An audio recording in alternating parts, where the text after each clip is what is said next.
Hello बच्चों, क्या हाल है जी। तो चलिए शुरू करते हैं हम लोग आज क्लास 10th बिहार बोर्ड का गोधुली हिंदी और इसका चैप्टर नंबर 3। इस चैप्टर में हम लोग टोटल इसका ऑब्जेक्टिव एंड सब्जेक्टिव क्वेश्चन करने वाले हैं। तो आप सभी को स्वागत है, वेलकम है अपने चैनल ए ऑनलाइन सोल्यूशन में। आप लोग अगर पहली बार आ रहे हैं तो चैनल को सब्सक्राइब वगैरह करना और अपना प्यार दिखाने के लिए लाइक वैक जरूर करना, घंटा का बटन दबाना और ऑल पर प्रेस करना ताकि मेरी वीडियो का इन्फॉर्मेशन आपके पास जाता रहेगा। मैं हूँ अशफाक और शुरू करता हूँ ये गोधुली हिंदी चैप्टर नंबर 3। ओके, चलिए सवाल हमारा पहला है। यहाँ पे 1 बाय 1 करके यहाँ पे आंसर शुरू कर देंगे और आप लोग आंसर देना शुरू कीजिएगा और इससे एक ऑब्जेक्टिव भी आप मिस नहीं कर पाओगे, ठीक है ना। दिक्कत नहीं होगा, आराम से बन जाएगा। देखिए इसमें मैं पहले ऑब्जेक्टिव करवाऊंगा, उसके बाद आपको फिर मैं सब्जेक्टिव बताऊंगा, ठीक है ना। तो सवाल हमारा, मेघदूत नामक पुस्तक का अनुवाद मैक्स मुलर ने किस भाषा में किया। तो मैक्स मुलर ने जो मेघदूत नामक एक किताब है उसका अनुवाद क्या था, किस भाषा में, जर्मन भाषा में, ठीक है ना, जर्मन, क्योंकि मैक्स मुलर जो है जर्मन के रहने वाले थे, ठीक है ना। तो ऑप्शन हमारा डी हो जाएगा राइट आंसर। एक बार कहानी आप इसको जरूर पढ़िएगा किताब से। मैक्स मुलर को वेदांतियों का वेदांती किसने कहा था। वेदांतियों का वेदांती बहुत इंपॉर्टेंट सवाल है, पूछा जाता है एग्जाम में कि मैक्स मुलर को वेदांतियों का वेदांती किसने कहा था। गांधी जी ने कहा था, स्वामी विवेकानंद ने कहा था, या अम्बेडकर ने कहा था, या गुनाकर मोले ने कहा था।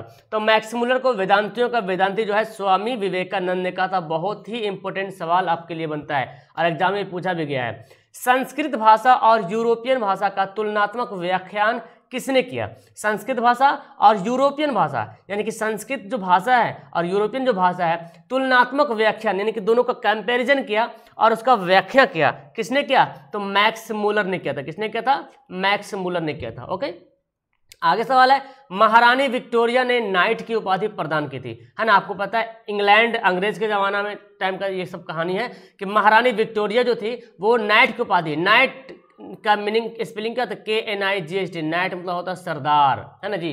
तो नाइट की उपाधि प्रदान की थी किसको, मैक्स मुलर को, या अमरकांत को, या बिरजू महाराज को, या अशोक वाजपेयी को। तो मैक्स मुलर को जो है नाइट की उपाधि प्रदान किसने की थी, रानी विक्टोरिया। सवाल ऐसे घुमा के भी पूछा जा सकता है कि मैक्स मुलर को कौन सी उपाधि दी गई, नाइट की उपाधि किसने दी, महारानी विक्टोरिया ने। ओके, आज भी कलकत्ता में विक्टोरिया पार्क बना हुआ है। कठ और केन उपनिषद का अनुवाद, देखिए कठ और केन क्या है, उपनिषद है। सवाल यहाँ पे ध्यान से, कठ और केन क्या, उपनिषद है। इसका अनुवाद मैक्स मुलर ने किस भाषा में किया, ठीक है ना। तो कठ और केन, इस सवाल से ही हमारा एक अलग से सवाल पैदा हो रहा कि कठ और केन एक उपनिषद का नाम है, तो इसको जो है मैक्स मुलर ने किस भाषा में ट्रांसलेट किया था। तो आंसर होगा जर्मन भाषा में। किस भाषा में, जर्मन भाषा में। Okay, option number C. देखिए बोलता कि लिप्जिंग विश्वविद्यालय में मैक्स मुलर ने किस भाषा का अध्ययन किया था। लिप्जिंग विश्वविद्यालय में, जो कि जर्मनी में पड़ता है, लिप्जिंग विश्वविद्यालय जर्मनी में पड़ता है, ठीक है ना। तो लिप्जिंग विश्वविद्यालय में मैक्स मुलर ने किस भाषा का अध्ययन किया था, हिंदी का किया था, या जर्मन का, या संस्कृत का, या उर्दू का। तो संस्कृत भाषा का अध्ययन किया था लिप्जिंग विश्वविद्यालय में। मतलब भारत की जो सांस्कृतिक भाषा जो है ना, एकदम प्राचीन लैंग्वेज जो भारत की है, तो वो संस्कृत भाषा है। और समझ रहे, मैक्स मुलर जो जर्मनी के रहने वाले थे वो जो है संस्कृत भाषा का अध्ययन करता है, क्योंकि जब अध्ययन करेगा तभी तो भारत के बारे में कुछ जान पाएगा, क्योंकि उस समय भारत का लैंग्वेज भी उस तरह था, है ना। इग्निस किस भाषा का शब्द है, इग्निस।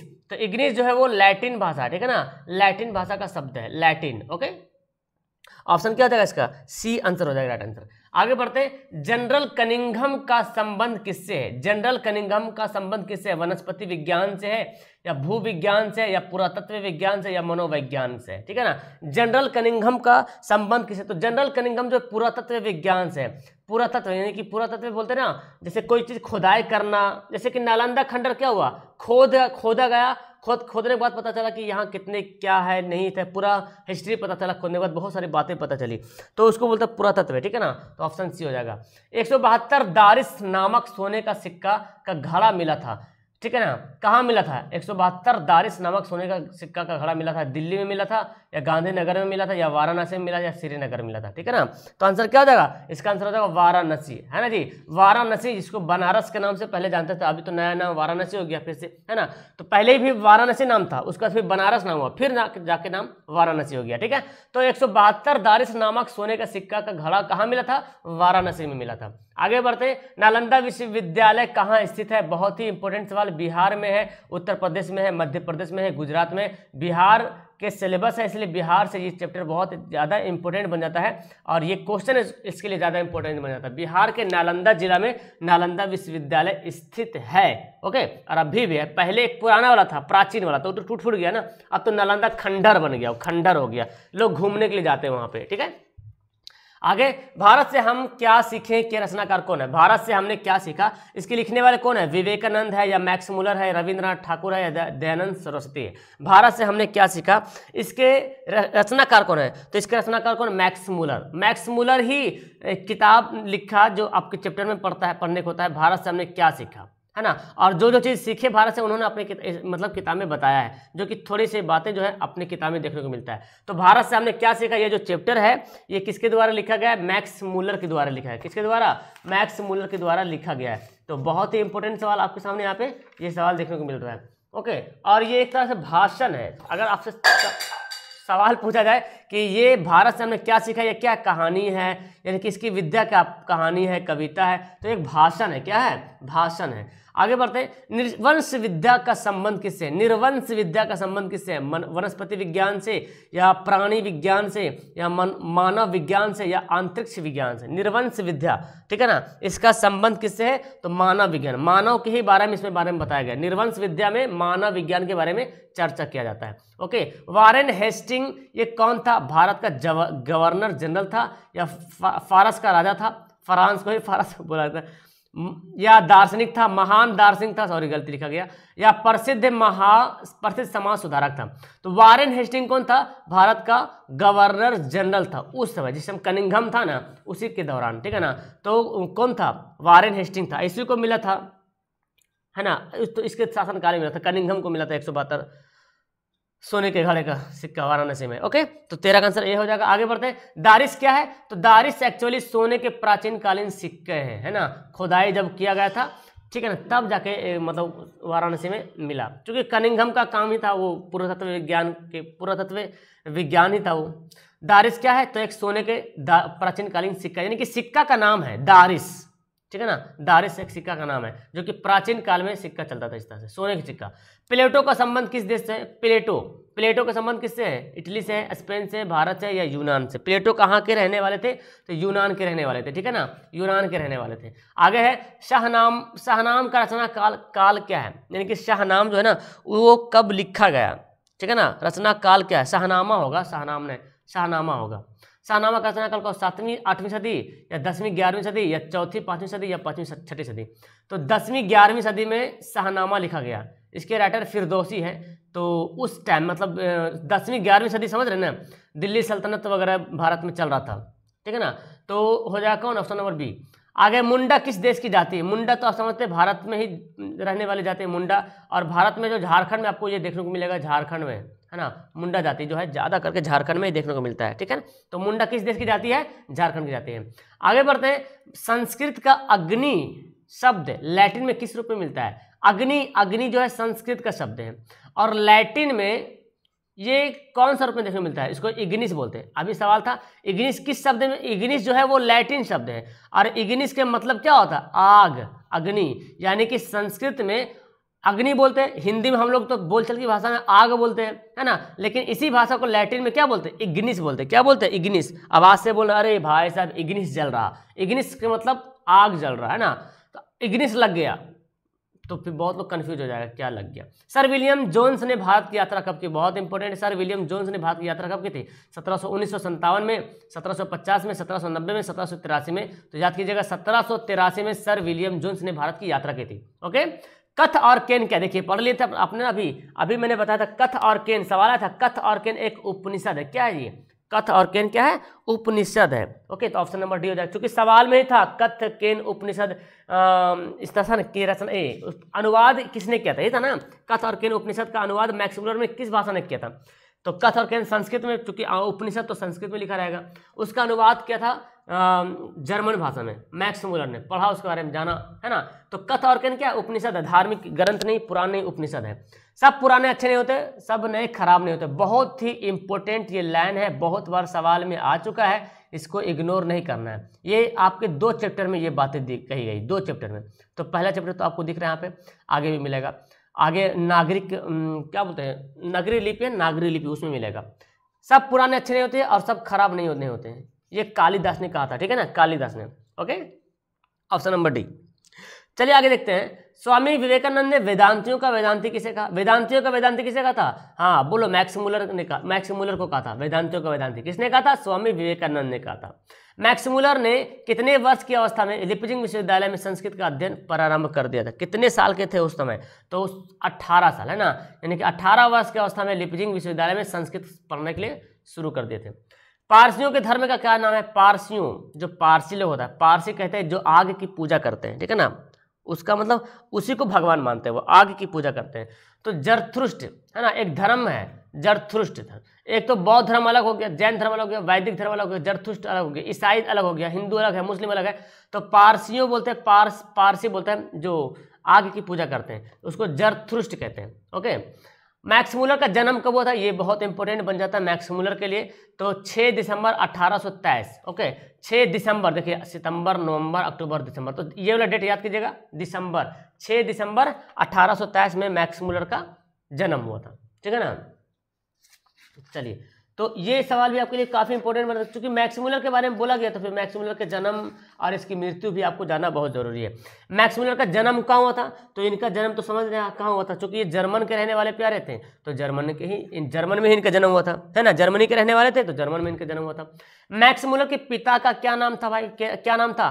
इसके पिता का नाम था विलहेल्स मुलर, या हेस्टिंग्स मुलर, या जॉनसन मुलर, या पीटर मुलर। तो विलहेल्स, ये कहीं कहीं विलहेम ने लिखता है, तो विलहेल्स मुलर याद कर लो, है ना, मैक्स मुलर के पिता का नाम था। किसे वाराणसी के पास सोने के सिक्कों से भरा एक घड़ा मिला था? किसको मिला था, है ना, किसको मिला था? तो वारेन हेस्टिंग को मिला था जी, है ना, वारेन हेस्टिंग को मिला था, क्योंकि ये क्या था, सॉरी हाँ मैंने कुछ गलती बताया आगे। वारेन हेस्टिंग जो कि था भारत का गवर्नर जनरल था, और इसी को मिला था सोने से भरा हुआ सिक्का 172 दारिस नाम का सिक्का मिला था, ठीक है ना। और जनरल कनिंघम मैंने बोल दिया था उस समय, ठीक है, तो वो गलत है। कौन प्राचीन भाषा है? तो सबसे प्राचीन भाषा यहाँ पे संस्कृत है। हिंदी जो है संस्कृत से निकला है ना। मराठी तो कुछ ना कुछ हिंदी से ही टच करता है। उर्दू देखा जाए तो उर्दू में बहुत सारा भाषा है, उर्दू में संस्कृत वाला भी भाषा यूज किया गया है, हिंदी भाषा यूज किया है, इंग्लिश भाषा यूज किया है, बहुत सारा भाषा उर्दू मिलकर, यानी कि उर्दू अलग कोई भाषा नहीं, उर्दू सभी भाषा का मिल कर बना है, ठीक है ना। तो ये जो है सबसे प्राचीन भाषा जो है वो संस्कृत को माना जाता है, ठीक है। 29 का सी। मैक्स मुलर की मृत्यु कब हुई थी? बहुत इंपॉर्टेंट, मैक्स मुलर की मृत्यु कब हुई थी? तो कब हुई थी मैक्स मुलर की मृत्यु कब हुई थी? 28 अक्टूबर 1900 में, ठीक है ना, 28 अक्टूबर 1900 में। किसके अध्ययन क्षेत्र में भारत के कारण नवजीन का संचार हो चुका है? किसके? विद्या शास्त्र, नीति शास्त्र, भाषा विज्ञान, या दैवत विज्ञान? किसके? तो हो जाएगा नीति कथा। नीति कथा के अध्ययन क्षेत्र में भारत के कारण नवजीन का संचार हो चुका। नीति कथा, नीति मतलब समझ रहे हैं, कानून वगैरह। दारिस नामक सोने के सिक्कों से भरा घड़ा किसको मिला था? किसे मिला था? ये सवाल फिर से आ गया, वारेन हेस्टिंग, है ना जी, वारेन हेस्टिंग को मिला था। दारिस का था, सोने का भरा सिक्का था 172 नाम का। तो ये सब सवाल पूछेगा, आप आराम से बना लीजिएगा, ठीक है ना। अब आइए सवाल देखते हैं, ये हमारा तो आंसर हो गया। यहाँ पे सब्जेक्टिव क्वेश्चन पढ़ते हैं। समस्त भूमंडल में सर्वविध संपदा और प्राकृतिक सौंदर्य से परिपूर्ण देश भारत, लेखक ने ऐसा क्यों कहा? क्यों कहा कि भारत जो है समस्त भूमंडल में और सर्वविध संपदा और प्राकृतिक सौंदर्य से भरा पड़ा है देश हमारा? क्यों कहा? क्योंकि यहाँ पे देखो बहुत सारे बातें बताया गया। यहाँ पे समस्त भूमंडल में सर्वविध संपदा और प्राकृतिक सौंदर्य से परिपूर्ण भारत देश है। लेखक ने ऐसा इसलिए कहा क्योंकि भूतल पर स्वर्ग भारत में ही है। भूतल पर अगर स्वर्ग है तो वो भारत है। यहाँ वनस्पति विज्ञान, भूविज्ञान, पुरातत्व, पुराने सिक्के, दैवत विज्ञान, नीति कथा, दंत कथा, भाषा विज्ञान, विधि शास्त्र, राजनीतिक शास्त्र, धर्म का विकास, इतिहास में भारतीय साहित्य का एक अनोखा स्वरूप देखने को मिलता है, जो कई देशों में नहीं देखने को मिलता है, तो हमारा देश में देखने को मिलता है ना। तो यही तो है, इसीलिए बोला गया। ओके, आगे लेखक की दृष्टि में सच्चे भारत के दर्शन कहाँ हो सकते हैं? सच्चे भारत का दर्शन करना है तो लेखक बोलता है हमको सच्चा भारत देखना है तो हमको गांव में मिलेगा, क्योंकि गांव में नेचुरल देखने को मिलता है। और अगर शहर देखा जाए तो शहर में तो बनावटी देखने को मिलता है ना जी, क्योंकि भारत में नागरिक ग्रामवासियों को सच्चे अर्थ में दर्शन को ही लेखक ने माना। सच्चे अर्थ में दर्शन को ही लेखक ने माना, ग्रामीण को ही माना, है ना। ग्रामीण भारत में अगर नागरिक तो वो ग्रामवासियों को माना। भारत को पहचान सकने वाली दृष्टि की आवश्यकता किनके लिए वांछनीय है और क्यों?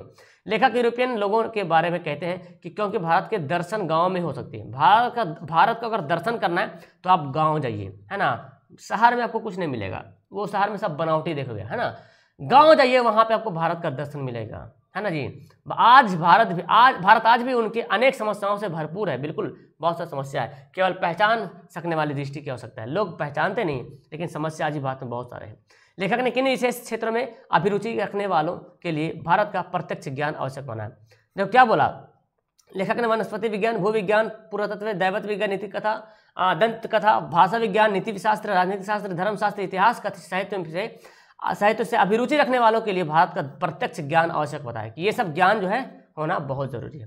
अब यहाँ पे देखिए बहुत सारा सवाल है। लेखक ने वारेन हेस्टिंग से संबंधित बातें यहाँ पे लिखा है, जो दुर्घटना का हवाला दिया है कि लेखक वारेन हेस्टिंग जब भारत का गवर्नर था तो वाराणसी के पास 172 नामक दारिस का नामक सोने का सिक्का मिला, भरा उसे घड़ा मिला था, है ना। वारेन हेस्टिंग ने अपने मालिक ईस्ट इंडिया कंपनी के निदेशक मंडल की सेवा में सोने के सिक्के समझकर भिजवा दिया।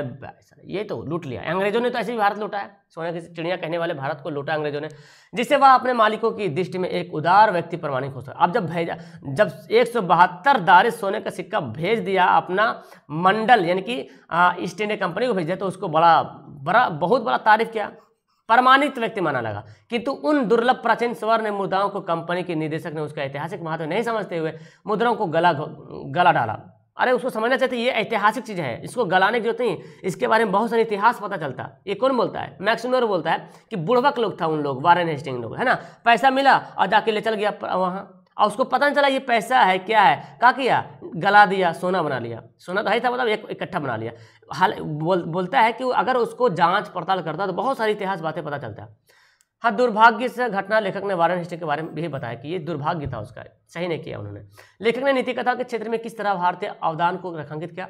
लेखक ने नीति कथाओं के क्षेत्र में भारत के कारण नवजीवन का संचार हो चुका है, क्योंकि भारत के कारण ही समय समय पर नान विद्या कुछ और है साधनों का मार्गों के द्वारा अनेक कथाएं पूर्व से पश्चिम की ओर आती है। हमारे यहाँ भी प्राचीन कहावतें और दंत कथाओं का प्रमुख स्रोत अब बौद्ध धर्म को माना जाने लगा है, किंतु यहाँ भी अनेक समस्याएं हैं जो समाधान के लिए प्रतीक्षा कर रही है। उदाहरण के लिए शेर की खाल में गधा की कहावत, यह कहावत यूनान के प्रसिद्ध एवं प्राचीन दार्शनिक प्लेटो के कटिल्स में मिलती है।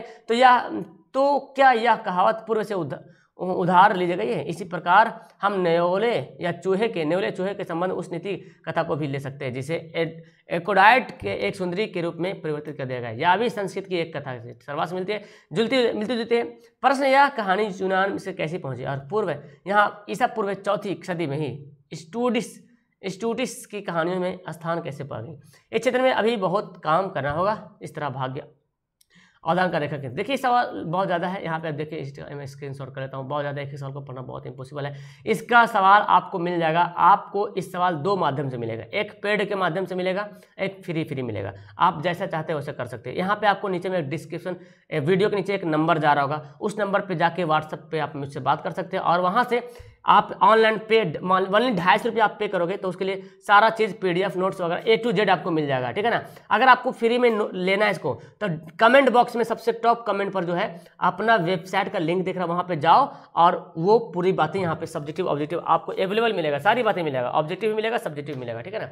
तो वीडियो का लास्ट करते हैं, कैसे लगे आपको ऑब्जेक्टिव सवाल, आपको कितना याद था नीचे कमेंट करेंगे, एंड जब ये आगे हम लोग पढ़ लेंगे तो फिर इसका टेस्ट वगैरह भी बहुत चलेगा। Okay, that's all, thank you everyone, bye.